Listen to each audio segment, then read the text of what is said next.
The United States has a lot of drivers, from traffic in urban areas to trucks and travelers in rural areas, all trying to get to where they need to go. This has become a problem in a lot of areas, as I'm sure you've seen on your evening commute home from work. Keeping freeways and interstates at a proper capacity is no easy job. It requires expensive construction projects that annoy the crap out of everyone. But this problem is much worse in some areas than it is in others, and I think it's really interesting to go state by state and look at each state's busiest interstate highway. Before we get into the video though, please consider subscribing to the channel. I make content like this every single weekend for like the past year, and I'm trying to continue growing the channel to pay for college, so if you enjoy the content and want to support me, this is an easy way to do it. Thank you! So getting things quickly out of the way, I used the absolutely beautiful Interstate Brief of 2011 that has all the statistics I need, but that does mean it's a bit outdated. Anyway, I'm taking the mean annual average daily traffic in urban areas so that the rural doesn't weigh it down. So with that being said, let's get into the list. Starting with number 50, which gives us a region that leads the bottom of this list, which is the Upper Great Plains. Montana is here with I-315, an unsigned 0.8 mile route in Great Falls, Montana, a city that evidently doesn't need an interstate. It's down at 21,700. Next, we stay in the Great Plains with I-80 in Wyoming, which specifically centers around Cheyenne and Laramie, where it ends at 24,400. Next, we have our Dakotas, with North Dakota having I-29 at 28,100, and South Dakota having I-229 at 34,200 through Sioux Falls. Somehow, all of these lost to Alaska Interstate 1, which is likely worse in the Palmer area, up at 38,300. We move back to the lower 48 with Vermont's I-89 next. This is a crazy turn of events since it feels like one of the most useless interstates out there, and I've talked about it several times on this channel, but somehow it leads the state at exactly 40,000. Staying in the Northeast, all Maine had to offer was I-295 at 43,300 through downtown Portland and maybe Brunswick. Moving out of the east, we take a jump to Idaho's I-84, which connects a few people to downtown Boise at 56,400. In 42nd, we have I-81 in West Virginia, which is mostly urban through the state around Martinsburg, and it's at 57,000. In 41st, we have our first southern state with Mississippi's part of I-55, which is a bit more competitive on this list through the Jackson Metro, but still gets just 63,900, despite being in the car-centric south. Then in 40th, we have Alabama's I-459, which is unexpectedly low for the state in my opinion. The highway is a large partial beltway through the Birmingham Metro with 70,100 daily drivers. Next, we have I-95's first entry, this time coming from New Hampshire through the southeast corner through Portsmouth, where it's up at 71,200. Next, we move back to the south for a couple, starting with I-12 in Louisiana, the northern bypass of New Orleans, which still has traffic, especially in Baton Rouge, up at 72,700. South Carolina's main interstate is next with I-26. The highway goes through all three of the state's largest cities, so it's no surprise it takes the state's first place at 74,700. Next, we have the spur route list, New Mexico, with I-40 and its 76,700 daily drivers, specifically through Albuquerque. In the Kansas City Metro, I-435 takes the cake on the west side, passing the 80,000 mark. Then continuing in the Great Plains, Iowa's I-235 into downtown Des Moines is up at 81,400. Again, in these central areas, a funny quirk is that Oklahoma also has I-235, just a bit higher at 84,900 through downtown OKC. How about them Thunder, guys? Anyway, Delaware takes the spot number 32 with I-295 through the Wilmington Metro, which is up at 87,200 as it connects to New Jersey. In Utah, they kept it simple with I-15, which goes north-south through the entire Wasatch Front, where things are starting to get congested at 95,300. Pennsylvania is in 30th place with I-95's second entry on our list. If you haven't noticed, it didn't take us long to find highways that can and will get jammed up during rush hours, and this one is no surprise. Yet, it was beat by I-80 in Nebraska, which is embarrassing. I've been on this route several times, and I never have trouble in Omaha or Lincoln, but it does have a high capacity in the city, so maybe that's why. North Carolina has I-440, which is part of Raleigh's Beltway at 99,700 daily drivers. Pushing us over 100K is I-65 in Kentucky, specifically centered around the large Louisville Metro, which is up at 100.1 thousand. Rounding out our bottom half then, we have I-630 in Arkansas, an urban interstate through the Little Rock Metro that provides access to the downtown and west side, at 102.9 thousand.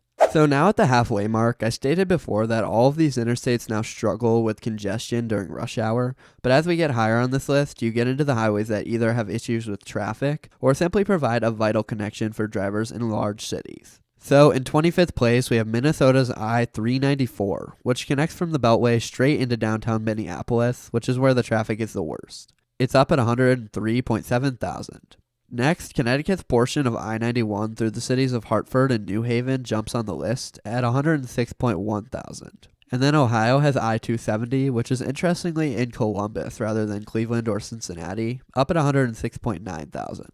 My home state of Wisconsin has I-894, which is co-signed with 41 and 43 in southwest Milwaukee at 112.3 thousand daily drivers. Colorado has I-225 in the Aurora area at 119.4 thousand. And then into 20th place, Oregon has I-205, which connects through East Portland and is surprisingly higher than I-405 in the downtown.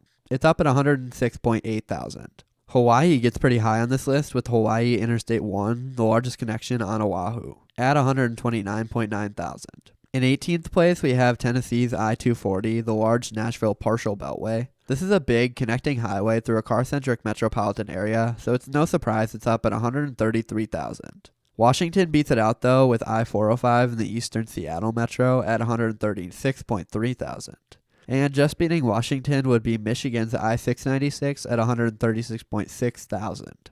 This one's a really fun highway, being known for traffic and very fast drivers, and it's become especially dangerous due to its curves and such. Moving on to our top 15 though, I've got I-10 in Arizona, which is ruined by its time in the Phoenix metro as well as the Tucson metro, being the main highway in both, up at 137.5 thousand.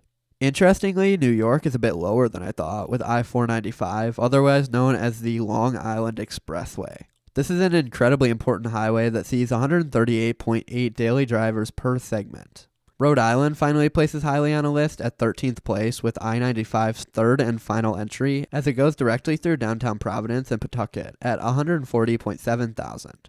Missouri is another unexpected one, with St. Louis partial beltway I-270 taking 12th place, especially near the airport at 142,000. New Jersey just misses the top 10 with I-76, which is in the state for just a short portion near Camden, but has a lot of congestion and is up at 146.8 thousand. Now into our top 10, I'll try to get a bit more detailed on each state, starting with Nevada and I-215. This is an 11-mile portion that is part of the Nevada Beltway. A fun fact about it is that it was planned and constructed fully by Clark County without any state or federal funding, being pretty much the only interstate of that nature. After being a county road for quite some time though, it was redesignated as I-215 and turned over to the Nevada DOT for maintenance. It's up at 147.8 thousand daily drivers per segment. In ninth, we have Florida's I-595, a 12.8-mile spur route in the Miami metro that begins at a massive interchange with I-75, then proceeds to take a straight shot towards the Miami airport, seeing this large interchange on the way and this large interchange. So all of these factors combined tell you there's a lot of traffic on the highway, and the statistics back it up at 151.9 thousand. A weird one at 8th place is Indiana with I-80. The highway is in the state for 163 miles, working as the Indiana toll road for most of it. What's really happening here though is that traffic from the Chicago metro spilled over into Indiana, and the South Bend area adds onto it, ending at 152.7 thousand daily drivers per segment. Massachusetts takes 7th place with I-93, which is in the state for 47 miles, and takes this spot due to its route directly through downtown Boston, which includes the beautiful Big Dig project, which was done on this road in the late 90s and early 2000s. It has a mean AADT of 153.5 thousand. Texas clocks in at 6th place with I-610, a 37.9-mile long beltway around Houston, specifically being the more inner beltway, not the state-run Sam Houston Tollway. Most notably NRG Stadium, as well as our beloved Katy Freeway, which it has a large interchange with. And all that together comes out at 159.9 thousand. Into our top 5, we really have the big dogs here, starting with Georgia's I-285, otherwise known as the Perimeter. This 63-mile beltway is notorious for its traffic counts, slowing to a crawl at rush hour, being one of the largest and most important beltways in the nation. The interchange in the northeast with I-85 is called Spaghetti Junction, and its capacity comes from 8 to 12 lanes across most of its length. It's a doozy, up at 167.9 thousand. Next, we continue on the Beltways train in 4th place with I-495 in Virginia, otherwise known as the Capital Beltway. We've just gone over 3 of the most notable beltways in the nation, with I-495 possibly being the most notable.